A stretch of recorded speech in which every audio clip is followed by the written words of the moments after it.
Imagine waking in the middle of the night and realizing the mask on your dresser is no longer facing the wall.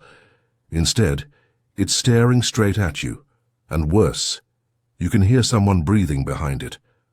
Tonight, we begin with one of the strangest hauntings whispered about in southern Italy.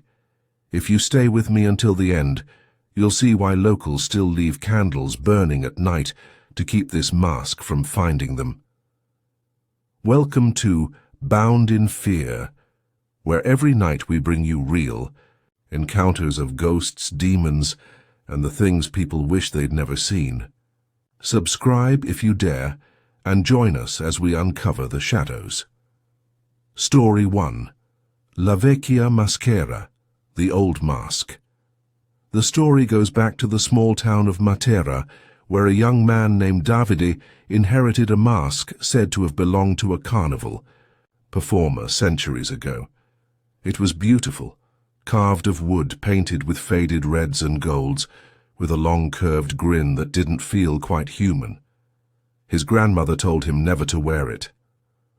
The mask remembers the faces it touches, she warned. But Davide laughed, like any skeptic would. One night, drunk with friends, he put it on. He told them he felt a rush of heat crawl over his skin, like someone else's face was pressing into his. The others laughed it off until Davide began, speaking in a voice none of them recognized, a voice that was older, deeper, and angry. When they pulled the mask off, Davide collapsed. His eyes were bloodshot, and he swore he'd seen someone else in the room. A man in full carnival costume standing behind his friends, unmoving, grinning beneath a painted mask. For weeks after, the mask moved on its own. Sometimes it would fall from shelves, sometimes it would turn to face whoever entered the room. Once David's girlfriend woke to find it lying on the pillow beside her. No one admitted placing it there, but the worst came one night when Davide heard scratching at his window. He looked up to see a figure pressed against the glass, his own face staring back, but twisted, stretched into the same painted grin of the mask. Behind it, dozens of pale carnival masks floated in the dark, watching. Neighbors found Davide dead the next morning, sitting upright in bed, the mask perfectly fitted to his face. When they tried to remove it, they couldn't. His skin had fused with the wood. The coroner reported that his flesh had grown into the grain. The mask was burned, or so they say, yet stories persist. In Matera, some claim to see masked figures at the edge of alleys during carnival season, grinning too widely, never blinking. They vanish if approached. Others say the mask still exists, passed from hand to hand, carrying the spirit of the performer who first wore it. The old woman who warned Davide had said one final thing. Masks hide, yes, but some masks are hungry. And if you wake to find one watching you in the dark, it might already be too late. Story 2.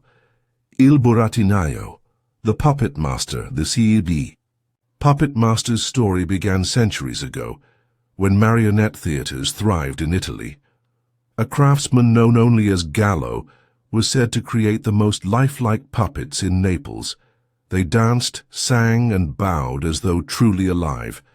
But his shows were strange, always violent, always tragic. People swore they could hear the puppets breathe. When Gallo was found dead in his workshop, his body tangled in strings like a marionette, the puppets vanished. All except one, a wooden boy with black painted eyes. Generations later, in the 1990s, the Romano family moved into a crumbling townhouse in Naples. In the attic, hidden beneath rotting cloth, they found it, the puppet. Its paint was chipped, its strings knotted, but its eyes, they were wrong. Too deep, too empty. The youngest child, Sophia, took to it immediately. She carried it everywhere, whispering to it. Soon her parents noticed the strings seemed longer each day, stretching out across the floor when no one touched them. Sometimes they found the puppet sitting in different places, by the bed, at the dinner table, even on the stairs. One night the father awoke to the sound of wooden feet tapping the hallway floor. He rushed out and froze. There was the puppet, standing upright without anyone holding it, its strings rising into the ceiling where nothing was there. The wood creaked as its head tilted toward him, its painted mouth opening and closing as though chewing words it couldn't yet speak. Sophia began to change. She grew pale, thin, her arms marked with bruises shaped like ropes. She told her mother she dreamed of a man above her bed, pulling strings tied to her wrists and ankles, making her walk when she didn't want to, making her dance. The family fled the house after the father woke one night, pinned to his mattress, strings cutting into his arms so tightly his skin bled. He swore he saw a shadow crouched above, its fingers working invisible lines. The puppet was left behind. Yet to this day neighbors say the windows of that townhouse rattle at night, as if something inside is jerking violently on strings. And if you walk by, you may hear a faint tapping sound, wood against wood, waiting for a new audience. Story 3, La Bambina delle Ombre, the Shadow Girl. The story begins with Luca, a university student in Florence. One night, after a late shift, at work he noticed a strange shadow following his on the pavement. It looked like a small girl's outline, maybe 7 or 8 years old. He turned around. No one was there. But when he turned back, the shadow was still pressed against his own, clinging to his heels. Over the next week, Luca saw her everywhere. At first, only at night, then in daylight. At the library, her small shadow sat beside his. At the cafe, she clung to his chair. Other people noticed too, customers staring, confused because they swore they saw an extra shadow where none should be. He began to dream of her. In those dreams, he woke in his bed to find a girl standing in the corner of his room, her face blurred, her hands stained dark like ash. She whispered, "I'm cold. Let me in."